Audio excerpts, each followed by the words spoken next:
Hello enemies and book lovers, my name is Ash and welcome back to my channel. We're here to do my April wrap-up. I had an okay month, I guess, in April. I mean, it's kind of the same as it always has been, to be honest with you, but a decent month in April. April was the Aurelian Readathon. It was also the Realmathon, but for Realmathon, Cyrus got second place, which I'm actually pretty proud of for us. Anything that's not like last isn't too bad. I think I ran 200 points, which is not that many compared to other people, but I did an okay job. So for April, I read 5 books. I had a few DNFs that I'll talk about later, but 5 is how many I completed in total. Total pages read is 2,341, which is pretty good for me, especially because I was a little bit busy that month. That's pretty good. Average pages a day is 78 pages. My average page count is 468, which is also pretty high. Most read genre, surprise, surprise, is fantasy. Books with representation is 4, and author I read from before is 2, which actually is that's actually pretty surprising. I read a lot of new authors this month. For star ratings, I gave 1 book 4.5 stars, 2 book 4 stars, and 2 books 3 stars. For breakdown of publication, 1 new release, 3 backlist, and 1 from last year. For format, I read 3 physical and 2 ebooks. For series, I started 2, I continued 1, I completed 2, and 1 standalone. I'm pretty sure one of those completed is a DNF, but I did actually complete a series this month, which is really fun and not a DNF only, so that's pretty nice. Acquired 2 from Kindle Unlimited, 1 library, and 2 owned, which is also nice. I read some owned books. For genre breakdown, I read 1 romance, 3 fantasy, and 1 dark romance. So first I'm going to go over the DNFs. I'm not going to talk too much about them. I'm going to go really quickly over them. So I had Kindle Unlimited for 2 months for free, and I was like revving to kind of read some good romance, and I've been like, I don't know, sometimes I get in a really heavy romance mood, and so I picked up 3 books and I DNF'd all of them. I think it was my headspace at the time. Maybe I just wasn't in the reading mood or the romance mood at the time. I'll tell you what these books are really quick because yeah, no, not for me. The first book I DNF'd was Not So Kind Regards by Cleo Evans. This is the first book in the Warts and Claws Incorporated. This looks great, and the other covers in the series look great. It's like wide shoe. It's not really a wide shoe. It's like polyamorous. There are even like 2 female characters and 1 male character in this series. There's a lot of really cool covers. I really liked the covers personally. I didn't mind the beginning. I read like the first chapter and I was like, okay, this is kind of interesting. The female in this story, like the demon succubus woman, she is kind of like the dom in this trio, but there was a few things I couldn't look over. You know, this is something I might go back to because it kind of would be fun and funny to read, but there was something I couldn't really look over. Okay, how do I put this in YouTube terms? Her area had teeth, like fangs, like a vampire, and it was supposed to be attractive, and there's a part where one of the guys was using his mouth on her teeth down there, and it was like nipping at her, and I was just like, no. It was too much for me. It was a bit much. There are content warnings, or not even content warnings, but there are content disclaimers as what happens in these books. So that was, you know, a disclaimer to say this is what happens in this book. But I just don't know. Maybe I didn't expect it, even though I expected it. And expect the unexpected, even though you expect it, you know? That's kind of how I should have went with it. So DNF to this one, it was just kind of a little bit much for me, I guess, at the time. Maybe I'll try other books in this series because, hey, why not? The next is Grumpy Wolf by Layla Silver. This is the first book, The Shifter Mating Agency. I don't remember anything from this. Did I even read this book? I mean, I know I DNF'd it, but I don't remember anything. So I can't tell you much about it. I just DNF'd it. So yeah, I didn't get very far in this one, obviously. This one is unfortunate. I think Sarah from Fairy Reads really liked either this one or the other one. This is Faking with Benefits by Lily Gold. This is a Why Shoes kind of book, and I was really looking forward to it. I think I'm going to try the other one, and there's another one that sounds interesting as well, so I'm going to try it. But for this one, it's just that the guys weren't really interesting to me. I didn't like them very much, and it kind of just threw me off, and I wasn't really a fan. And I didn't like the writing. The writing was a little bit weak and a little bit, it just felt like kind of like amateurish, so I didn't really like it that much. But I'm going to try maybe the other book from this author. I love White Shoes, so I will try something else from this author, but if I don't like that book, then I might just give up on Lily Gold's books. I did like the teacher in this book. There was like a teacher, and I liked him. But other than him, indifferent. So that is all my DNFs. Let's go into the actual books I rated this month. And the first one I'm going to be talking about is Her Soul to Take by Harley Laroe. I gave this one a 3 stars. Unfortunately, this is my lowest rated book, and I technically did DNF this, I guess, as well. I didn't read, I think, the last 10-15% of this. I did count it as read, though, because I've read almost all of it.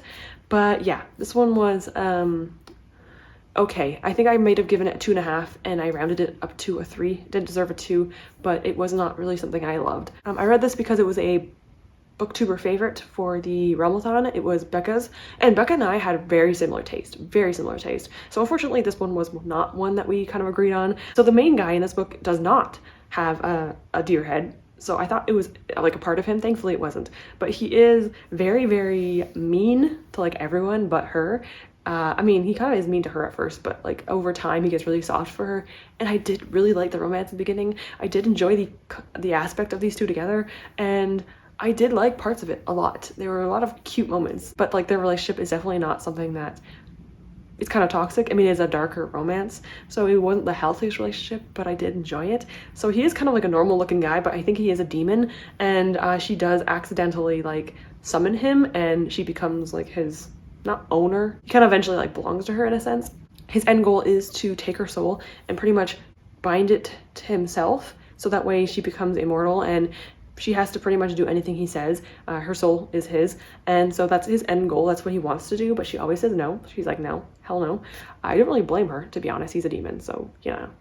But eventually, first he wants her soul for, you know, personal and selfish reasons, and then over time he actually genuinely wants her soul because he starts to like really like her, and I actually didn't like that concept. But there were a few things I didn't love. So this following, Leon is the male character and Ray is the female character. I found Ray to be quite annoying.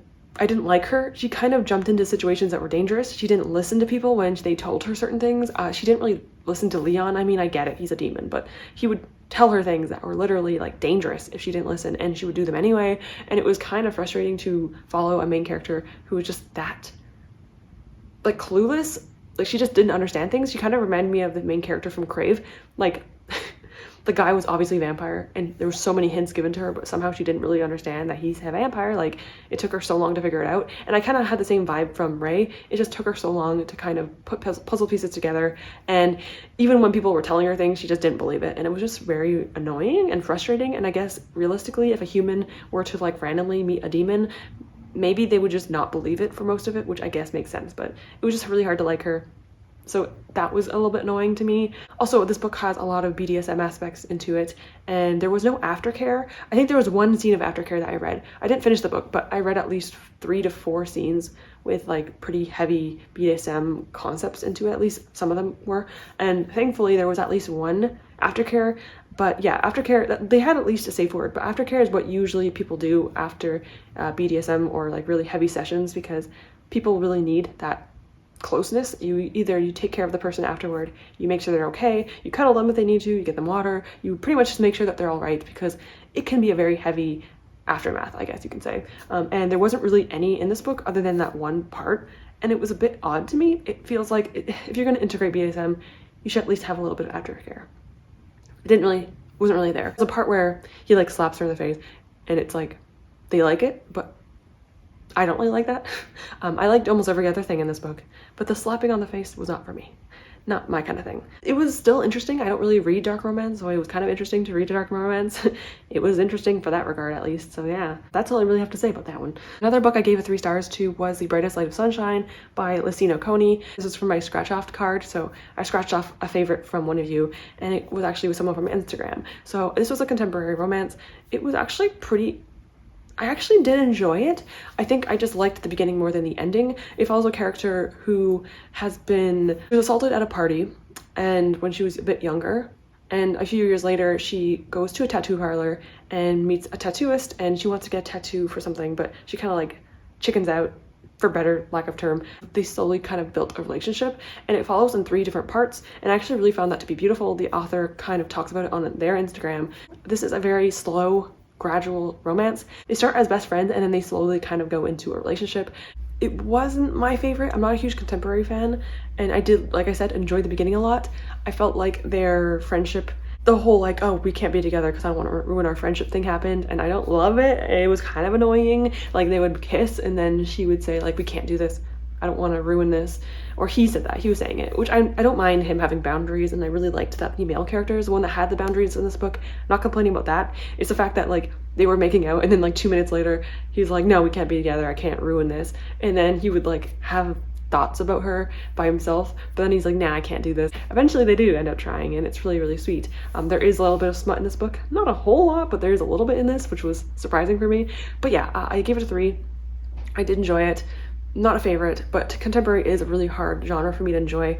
So considering the fact that I did enjoy it for the most part, I do appreciate. I'm really happy with that. So I'm not mad about this one, but I think a lot of people would enjoy it if they got to it. Contemporary isn't usually my thing, but I still liked it. So we are moving on to the higher ups in the month, the ones I've kind of enjoyed more than, you know, the first few. First I'm going to talk about the one I technically didn't rate.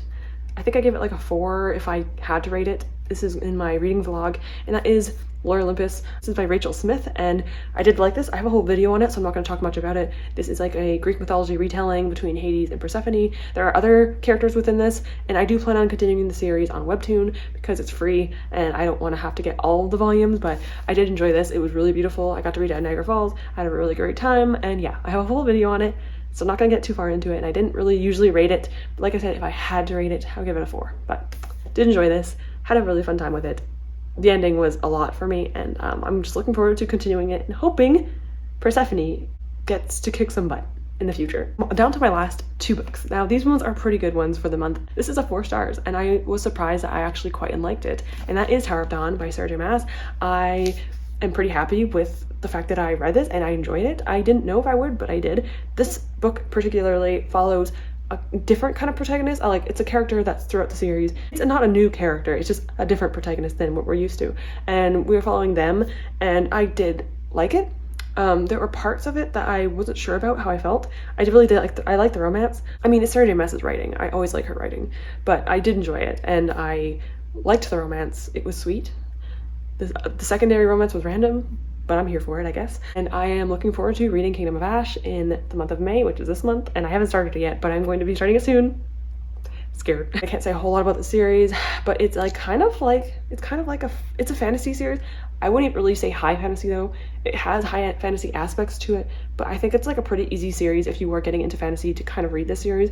So if you are getting into the fantasy world and you're not usually someone that reads fantasy, this is a pretty decent place to start if you like fantasy and romance. If I read this later on in my life, I probably wouldn't like it as much because I'm finally getting into adult fantasy, and adult fantasy is a lot stronger than this series. So I'm happy I read it when I did, because I probably wouldn't have liked the first few books now as much as I did before. I never read fantasy really, and I got into this Throne of Glass and Akatar, and I'm like, these are amazing, these are the best books in the world. Now I'm like, not really, but I still have a good time with it, so I'm happy with that. But yeah, 4 stars. I did enjoy it. I annotated it. Good time. In the last book of the month, the one I almost gave the first 5 stars to, but of course I didn't. Of course didn't want to give it 5 stars because 5 stars would be perfection, and this was not perfection, but it was close. It's not as good as The Hero of Ages, but still really, really good. And that is The Lost Metals by Brandon Sanderson. This is the 4th and final book in Era 2 of the Mistborn series. So technically the 7th book, I guess, if you could count it in the main series. This is the last one, and a lot of the things I didn't like about the last few books kind of turned around in this book.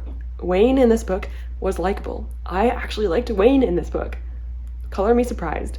I thought he changed a lot in this one, and maybe not for the best for him, but it helped a lot for me to like him. He kind of stopped being sexist and stuff and kind of got more serious, and I really liked that aspect of him. I wish he was like that in the entire series. At least he kind of smartened up in this one, and I honestly would have loved him as a character if he stayed like this throughout the entire series. I don't love him still, but I think with this book it kind of made me realize, like, I don't hate him.